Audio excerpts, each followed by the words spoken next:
அவையோர் அனைவருக்கும் என் வணக்கத்தை தெரிவித்துக் கொள்கிறேன். முதன்முறை மேடை ஏறினேன் தாயின் கருவறையில், இன்று தங்கள் முன் இவ்வரையில் 11ஆம் வகுப்பில் பள்ளியின் சுதந்திர விழாவில் மேடை ஏறினேன். கீழே உள்ளவர்கள் என்னை நகைக்க தயக்கத்தால் தடைபட்டது எனது உரை.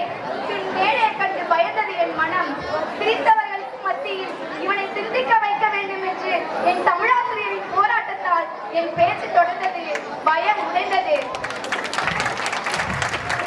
மனதில் உறுதி வேண்டும், வாக்கினிலே இனிமை வேண்டும், நினைவு நல்லது வேண்டும், கனவு மேம்பட வேண்டும், காரியத்தில் உறுதி வேண்டும் என்று மகாகவி வரிகளை முன்வைத்து கனவு மேம்படுவோம் என்ற தலைப்பில் நான் உங்களிடம் பேச வந்துள்ளேன்.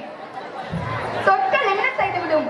உங்க மீச அழகா இருக்கு, சாகர வரைக்கும் இருக்க மாட்டான். உங்களை பத்தி என்னவோ கேள்விப்பட்டது, 3 நாள் தூங்க மாட்டான். சரியான சொற்கள் சரியான இடத்தில் அமையும் போது கவிதை அழகாகிறது. சரியான சொற்கள் சரியான மனிதனிடம் பேசும்போது வாழ்க்கை அழகாகிறது. அவரவர் வாழ்க்கை அவரவர் கையில் என்பது போய் அவரவர் வாழ்க்கை அடுத்தவன் வாயில் என்றாகிவிட்டது. எது எதுல சொல்லுவானே தெரிய மாட்டேங்குது. காலையில எழுந்திருக்கும் போதே என்ன 7:30 கூடிருமோ, நம்மளை பத்தி என்ன சொல்லுவானோ.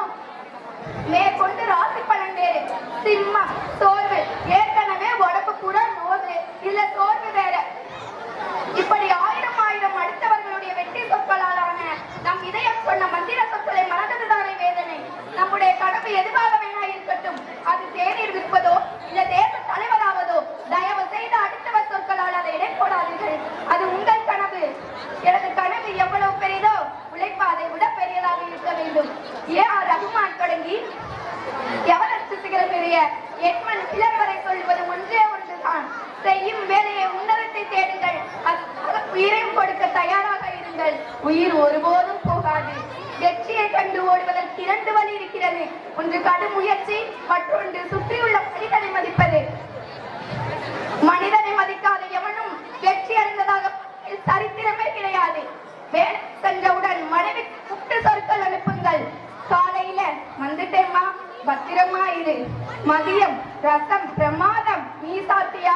இதோ கிளம்பிட்டேன். வீட்டுக்கு போனா உங்களுக்காக ஒரு பாட்டு ஓடிக்கிட்டு இருக்கும். உனக்கான பிறந்தேனே,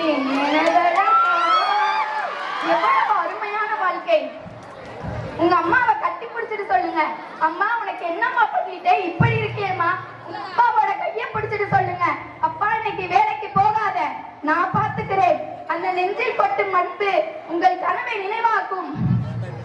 இறுதியாக இல்லை இல்லை நினைவாக தடுமாறும் போது ஒரு கப்பு தேநீரோடு சொல்லுங்கள், இதுவும் கடந்து போகும். எனது பள்ளி பாட புத்தகங்களில் காலாண்டு ஒரு பாவச் செயல், அரையாண்டு ஒரு பெருங்குற்றம், முழு ஆண்டு மனிதநேயமற்ற செயல் என்று விவரம் புரியாத வயதிலேயே பேனாவால் தீண்டாமை அடித்த நான், விவரம் புரிந்த போது தீண்டாமை அடிக்க பேனாவை விட ஒரு பேனாயிரம் பெற்று ஓடுகிறேன்.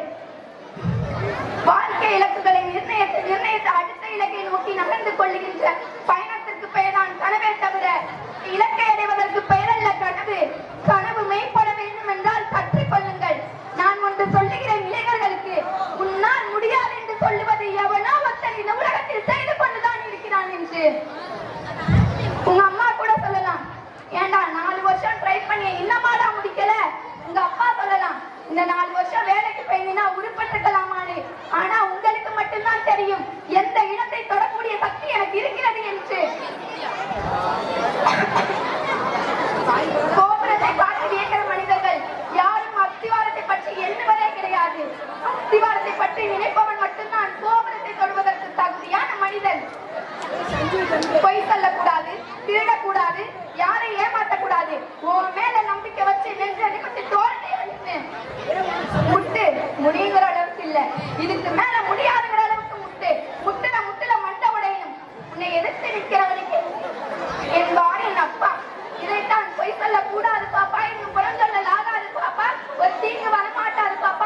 எழுவோம், கனவு காணுவோம். காணுகின்ற கனவு மெய்யாகும் வரை தடைகளை தாண்டி தரணியிலே புகழையதி நலம் பெறும் நாள்